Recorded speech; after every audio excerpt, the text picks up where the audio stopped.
नमस्कार, तेज हरियाणा से गुरविंदर पन्नू। सबसे बड़ी अपडेट यह है कि सिरसा में 19 जून को पहली बार मुख्यमंत्री खुद सिरसा जिला में कष्ट निवारण समिति की जो बैठक में हिस्सा लेंगे और लोगों की समस्याओं को सुनेंगे।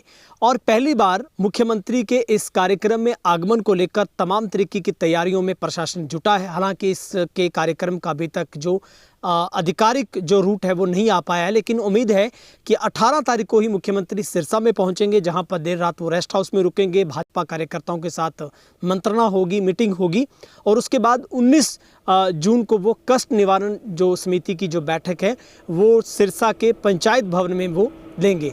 इससे पहले आपको याद है कि हरियाणा के जो बिजली मंत्री हैं अनिल विज, वो यहाँ पर इस दरबार में पहुँचते थे और उनके पहुँचते ही उससे पहले ही जो प्रशासन सतर्क हो जाता था और हर बार उनकी जो कष्ट निवारण की जो बैठक होती थी उसमें कुछ खास और नया होता था, लोगों को उम्मीद होती थी। लेकिन अब सिरसा में मुख्यमंत्री के आने को लेकर पंचायत भवन में जब वो समस्याएं सुनेंगे तो लोगों की जो इस ग्रीवांस की मीटिंग को लेकर उम्मीदें बढ़ गई हैं। लोगों की सुनवाई जल्दी होगी। लोगों का ये मानना है कि मुख्यमंत्री के स्वयं शिकायतें सुनने से प्रशासनिक जवाबदेही और ज़्यादा मजबूत होगी। अधिकारियों की कार्यशैली सीधे मुख्यमंत्री के सामने आएगी और जनता की समस्याओं का हल होगा। उम्मीद है कि नियमित रूप से मुख्यमंत्री नायब सिंह सैनी पहली बार सिरसा में जिला कष्ट निवारण समिति ग्रीवांस की कमेटी की बैठक में अध्यक्षता करेंगे। 19 जून को प्रस्तावित इस बैठक है और 18 जून की शाम को वह पहुंचेंगे।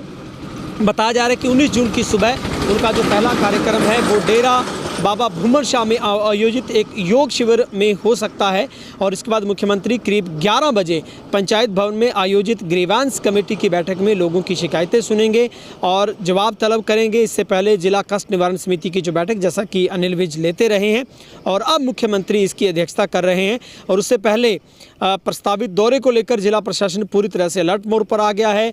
विभागों के अधिकारी तैयारियों में जुटे हैं, अंतिम रूप दिया जा रहा है, रूट की निगरानी की जा रही मुख्यमंत्री की सुरक्षा व्यवस्था को लेकर। और बिजली निगम की बात करें, जन स्वास्थ्य अभियंत्रिकी विभाग की बात करें, नगर परिषद हो विभाग, तमाम जो विभाग है वो लंबित समस्याओं के निपटारे में तेजी ला रहे हैं और सीएम रूट पर विशेष ध्यान देते हुए सड़कों की मरम्मत है वो भी यहाँ पर की जा रही है। तो सीधे तौर पर सिरसा जिला भाजपा के लिए बंजर ही रहा। अब तक यहाँ पर कमल का फूल है वो सिर्फ एक मर्तबा छोड़कर एमपी को, उसके अलावा खिल नहीं पाया। कहीं पर एमएलए के तौर पर टिकट जो यहाँ पर सीट नहीं मिल पाई है।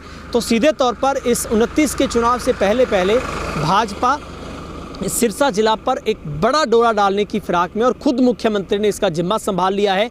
लेकिन सबसे बड़ी बात है कि इस कष्ट निवारण समिति की बैठक में लोगों को न्याय जल्दी मिलने की अब उम्मीद जगी। आप भी कमेंट करके बताइएगा, क्या मुख्यमंत्री के इस कष्ट निवारण समिति की बैठक लेने के बाद लोगों के काम जल्दी होंगे, उनको दफ्तरों के चक्कर नहीं काटने पड़ेंगे, लेट लतीफ़ी नहीं होगी, लोगों को न्याय मिल पाएगा। और जाहिर तौर पर जब मुख्यमंत्री पहली बार यहाँ पर कष्ट निवारण समिति की बैठक लेंगे तो अफसरों के भी कहीं ना कहीं इस बात की चिंता है कि वो तमाम शिकायतों का निपटारा पहले से ही करने में जुटे हैं।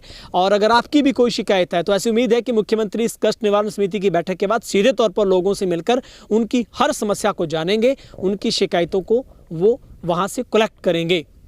कैमरा सहयोगी वकील के साथ गुरविंदर पन्नू, तेज हरियाणा, सिरसा।